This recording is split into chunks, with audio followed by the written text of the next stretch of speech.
Hello everyone, welcome करती हूँ आप सभी का अपने इस चैनल पे।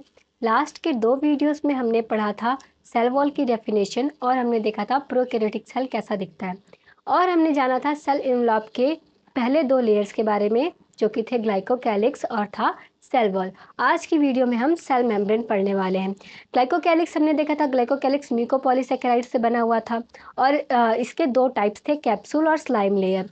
और हमने देखा था सेल वॉल। सेल वॉल जो है हमारा पेप्टाइडोग्लाइकन का बना हुआ था और हमने देखा था कि सेल वॉल के बेसिस पे हमने बैक्टीरिया को क्लासिफाई किया था ग्राम पॉजिटिव और ग्राम नेगेटिव में। इसके अलावा हमने बैक्टीरिया को शेप के बेसिस पे भी क्लासिफाई किया था जो कि थे 4 तरह के, बैसिलस, कोकस, विब्रियो और स्पिरिलियम।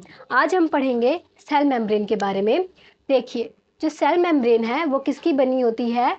लिपिड की। लिपिड की बाई लेयर होती है, लिपिड की 2 लेयर होती है। लिपिड कौन सा होता है? फोस्फोलिपिड। देखिए, सेल मेम्ब्रेन किसी की भी हो, एनिमल की हो, बैक्टीरिया की हो, किसी की भी हो, किसकी बनी होती है?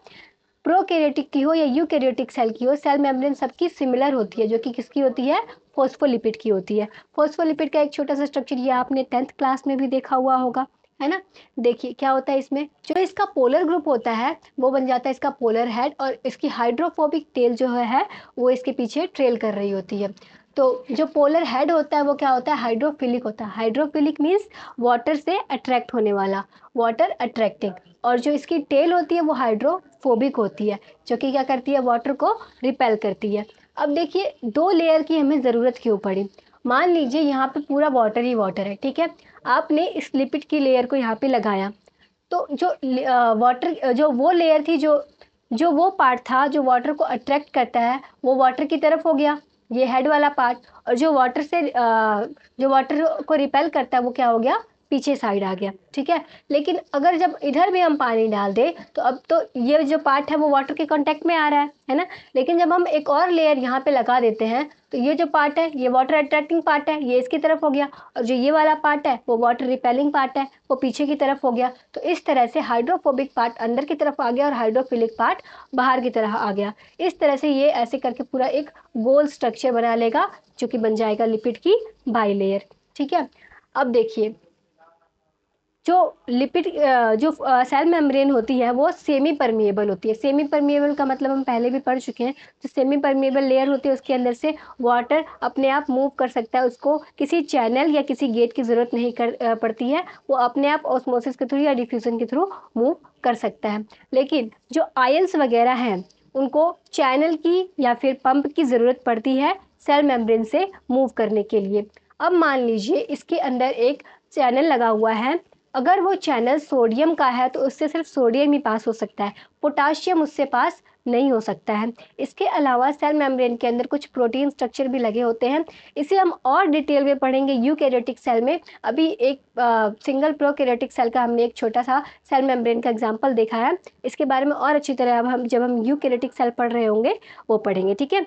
अब देखिए, हमने सेल इनवलॉप पूरा पढ़ लिया। सेल इनवलॉप में हमने ग्लाइकोकैलिक्स पढ़ लिया, सेल वॉल पढ़ लिया और सेल मेम्ब्रेन पढ़ लिया। अब हम इस प्रोकैरियोटिक सेल के दूसरे स्ट्रक्चर्स के बारे में जानेंगे। पहला स्ट्रक्चर मैं शुरू करने जा रही हूँ, फ्लैजिला। तो सेल इनवलॉप के बारे में हमने पढ़ लिया था, अब हम पढ़ने जा रहे हैं प्रोकैरियोटिक सेल के एक और स्ट्रक्चर के बारे में, यानी कि फ्लैजिला के बारे में। हमने पहले भी पढ़ा था कि जो फ्लैजिला है वो बैक्टीरियल मोटिलिटी के लिए रिस्पॉन्सिबल होता है। जिस सेल के पास फ्लैजिला प्रेजेंट है वो सेल मोटाइल होगा, जिस सेल के पास फ्लैजिला एब्सेंट है वो सेल नॉन मोटाइल हो गया, ठीक है? अब देखिए, हमारे सवाल में हमारे दिमाग में फिर एक और सवाल आता है कि क्या सिर्फ प्रोकैरियोटिक सेल के पास ही फ्लैजिला होता है, यूकैरियोटिक सेल के पास फ्लैजिला नहीं होता है? The answer is eukaryotic cell के पास भी फ्लैजिला होता है, और इसका एग्जाम्पल कौन है? क्लैमिडोमोनास, जो कि एक यूनिसेलुलर यूकैरियोटिक सेल है, इसके पास भी फ्लैजिला प्रेजेंट होता है। तो क्या कोई फर्क है प्रोकैरियोटिक सेल और यूकैरियोटिक सेल के फ्लैजिला के बारे में? देखते हैं। प्रोकैरियोटिक फ्लैजिला के 3 पार्ट्स होते हैं, बेसल बॉडी, हुक और फिलामेंट। जो बेसल बॉडी है वो मेम्ब्रेन के साथ अटैच होता है, फिलामेंट जो है लॉन्गेस्ट पार्ट होता है।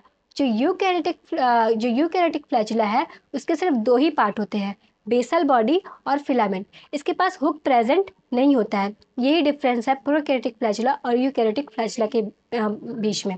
इसके अलावा जो प्रोकैरियोटिक फ्लैजुला होता है वो फ्लैजुलिन प्रोटीन का बना होता है, और जो यूकैरियोटिक सेल का फ्लैजुला होता है वो ट्यूबुलिन प्रोटीन का बना होता है।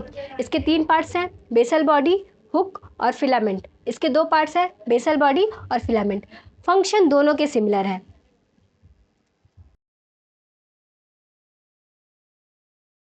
Functions of both type of flagella is similar. That is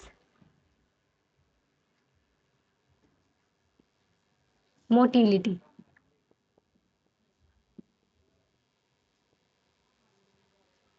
चाहे वो फ्लैजिलिन प्रोटीन का बना है, चाहे वो ट्यूबुलिन प्रोटीन का बना है, चाहे उसमें 3 पार्ट है, चाहे इसमें 2 पार्ट है, लेकिन दोनों का काम क्या है? सेल को मोटिलिटी प्रोवाइड करवाते हैं।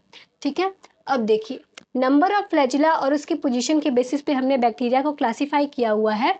देखिए, जिसके पास सिंगल फ्लैजुला प्रेजेंट है उसे हमने क्या कहा? मोनोट्राइकस। जिसके पास एक फ्लैजुला प्रेजेंट है उसे हमने क्या दिया? मोनोट्राइकस। जिसके पास 2 फ्लैजुला प्रेजेंट है उसे हमने कह दिया एम्फीट्राइकस।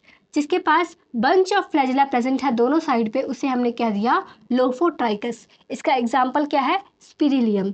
और जिसके पेरीफेरी पे जिसके पूरे पेरीफेरी पे फ्लैजुला प्रेजेंट है उसे हमने कह दिया पेरिट्राइकस, जिसका एग्जाम्पल है इकोलाई। इकोलाई एक ऐसा बैक्टीरिया जिसका नाम आप पूरे के पूरे चैप्टर में सुनेंगे, इस पूरे चैप्टर में भी सुनेंगे और पूरे 11th 12th ये चलता रहेगा, ये इकोलाई का नाम। ठीक है, अब देखिए सिफेलोट्राइकस।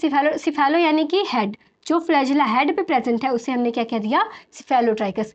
ये तो शायद ही है कि पूछेगा, लेकिन एक चीज़ आप इम्पॉर्टेंट है, याद कर लीजिए, ए ट्राइकस। ए ट्राइकस यानी कि जिसके पास फ्लैजुला प्रेजेंट ही नहीं है।